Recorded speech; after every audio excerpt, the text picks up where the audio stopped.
Salut à tous, c'est Bart et on se retrouve aujourd'hui pour faire les numéros 117 et 118 de la Mountain. Donc c'est notre avant-dernière vidéo ensemble pour cette maquette. Et du coup on va commencer par feuilleter les magazines. Dans les chemins de fer du monde, on a le réseau Vivarais. Ouais. À bord de la légendaire 241P, on a la CC 72000. On va continuer la tringlerie de freinage.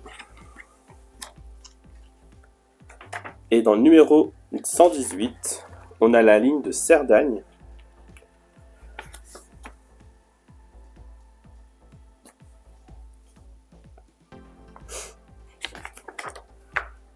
À bord de la légendaire 241P, on a le train de l'impossible, partie 1. Et enfin, on va terminer la tringlerie de freinage. Et normalement, on va l'assembler sur le bogie. Exactement. Et comme ça, on aura notre bogie quasiment terminé aussi. Et on va du coup passer au montage pour voir tout ça.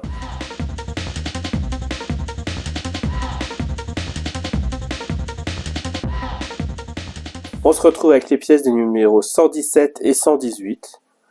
On va commencer par les ouvrir séparément parce que les pièces se ressemblent.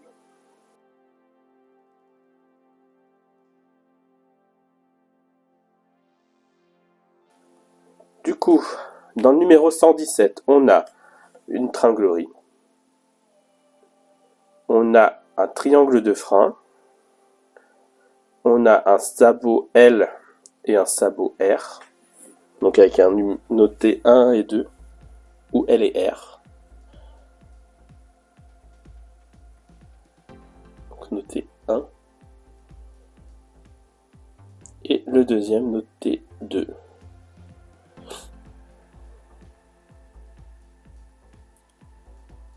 Et on a des vis GP et AAM.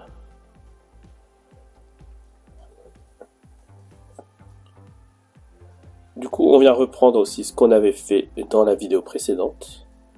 Et à l'extrémité, on vient mettre la tringlerie sur le triangle de frein. On vient mettre la tringlerie sur le triangle de frein à l'extrémité, en faisant passer le petit piston dans le petit trou qui est prévu pour. Et on visse dans l'alignement avec une vis AAM.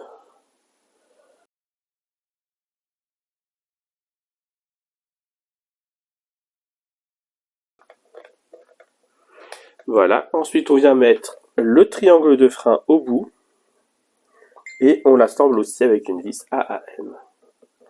En faisant attention d'avoir les petites parties avec les ronds qui remontent au-dessus.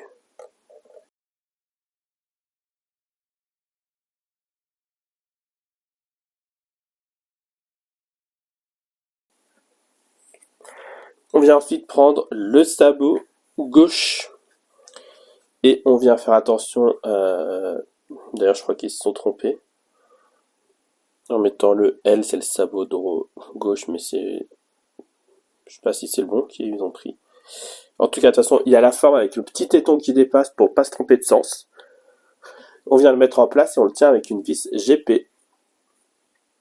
Et on vient évidemment faire pareil avec le sabot droit qu'on va aligner, pareil avec le petit téton et une vis GP pour la faire tenir.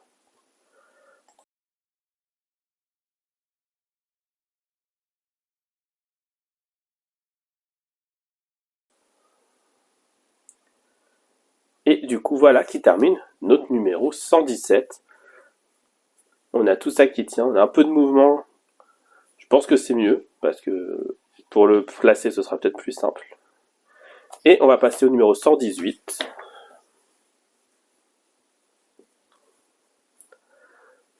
Dans le numéro 118, on a pareil une tringlerie, un triangle de frein, en C un sabot gauche et en D un sabot droit.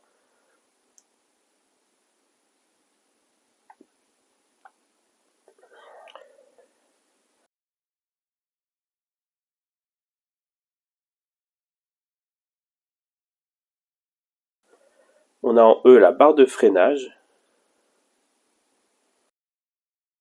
On a des vis AAM, des vis GP, des vis WM et des vis DM. Et on va commencer par refaire exactement ce qu'on vient de faire avec toutes nos tringleries. Et du coup, je vous fais ça en accéléré.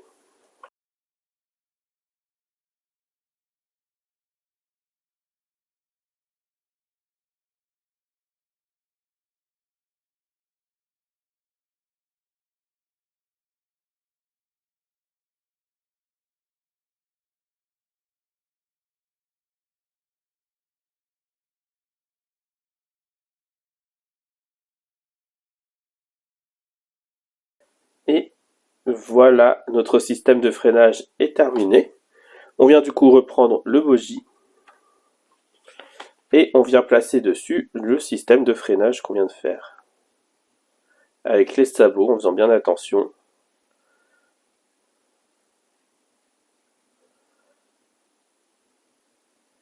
Et on vient commencer par faire tenir la traverse avec deux vis GP.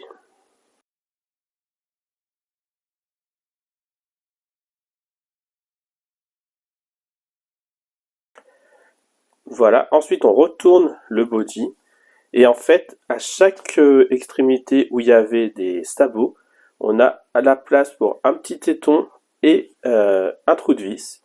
Et du coup on vient aligner les tétons dans le trou qui va bien et on visse avec des vis GP aux quatre extrémités.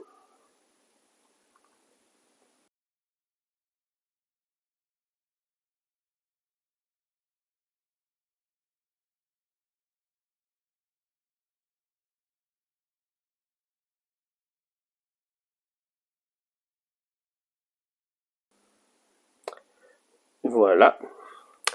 Et ensuite, on vient prendre la barre de traverse, la traverse de freinage, pardon, la barre de freinage qu'on vient positionner ici, au milieu, et qui vient se visser de chaque côté avec des vis DM.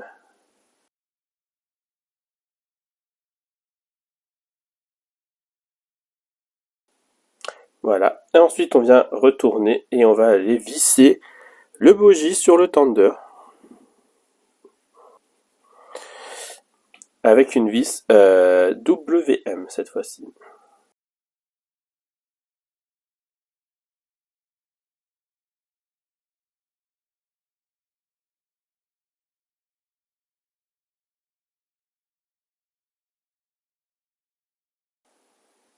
Et donc voilà pour ce numéro 118 et 117.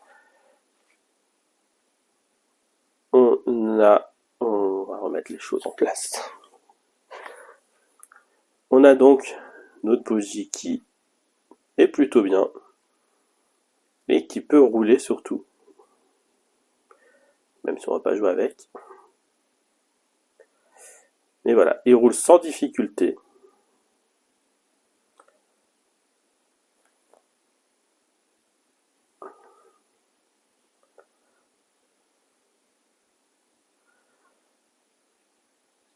Du coup, on s'arrête là. Il nous restera plus qu'une vidéo pour terminer toute cette locomotive. Si la vidéo vous a plu, n'hésitez pas à liker, à commenter, à vous abonner. C'était Bart et je vous dis à bientôt.